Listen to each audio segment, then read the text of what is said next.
आज पूरी दुनिया की तरह सांगड़ में भी मजदूरों का आलमी दिन मनाया जा रहा है। इस हवाले से सांगड़ के अंदर मुख्तलिफ तंजीमों की जानिब से जहाँ पर मज़ारे भी किए जाएंगे, रैलियाँ भी निकाली जाएंगी, लेकिन दूसरी जानिब बता दूँ कि सांगड़ के अंदर इस वक्त सबसे ज़्यादा जो मजदूर जो मुतासर हुआ है वो किसान मजदूर है, जो कि खेती बाड़ी से करता। 2022 के अंदर जहाँ पे जो फ्लड आया था उसके बाद जहाँ पर बहुत ज़्यादा नुकसान हुए, मकाना तबाह हो गए, रोज़गार जो है बहुत ज़्यादा यहाँ पे मुतासर हुआ। कार्टून का जो कि यहाँ की जो सीज़न है जिसके बिना पर जहाँ पर कारोबार चलता है वो बहुत बुरी तरह से मुतासर हुआ। इन तमाम सूरत हाल के अंदर इस वक्त जो मज़दूर है वो एक बार फिर इस उम्मीद पर अपने काम पे दोबारा शुरू कर दिया उसने काम कर। हो सकता है कि आने वाले दिनों के अंदर एक बार फिर उसकी जो फसल है काटन की फसल वो बेहतर होगी और उसका एक बार फिर रोज़गार जो है वो बेहतर होगा।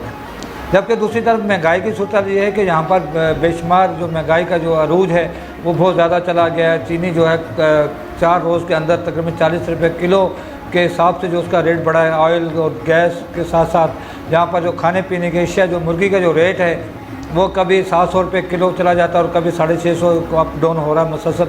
लेकिन प्राइस कंट्रोल जो अदारे हैं जिनका काम है कि इन चीज़ों को कंट्रोल किया जाए वो यहाँ पे नज़र नहीं आ रही। मैं मज़दूर हूँ।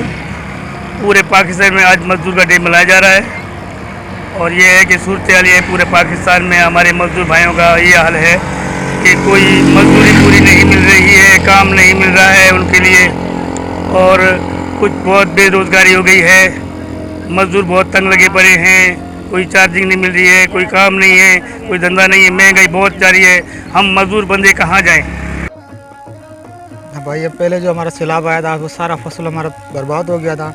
अभी जो हमने ये दोबारा लगाई है, लेकिन अगर गवर्नमेंट अब कोई रिलीफ हमें ऐसी दे ताकि इस फसल में अगर बोर वोर आ जाए तो उसमें कुछ हमें फ़ायदा मिले, यही कहना था गवर्नमेंट। गंदम रेट भी 4000 कर दिया है गवर्नमेंट ने। अगर कपास का रेट बढ़ाएगी तो सही रहेगा हमारे लिए, कर्ज हमारे उतर जाएंगे। अगर कपास का रेट नहीं होगा तो फिर ये बहुत DAP की बोरी और ये यूरिया बहुत महंगा है, लेकिन क्या कर सकते हैं। और ये खेड़ी वेड़ी तेल भी बहुत महंगा है, ये बहुत हमें कर्ज होता हो जाता हमारे ऊपर। देखना चाहिए कि आने वाले दिनों के अंदर मजदूर जो है मजदूर के साथ यहाँ पर किस हद तक इंसाफ होता है। उनके साथ इशफाक सुलैरी सांगड़।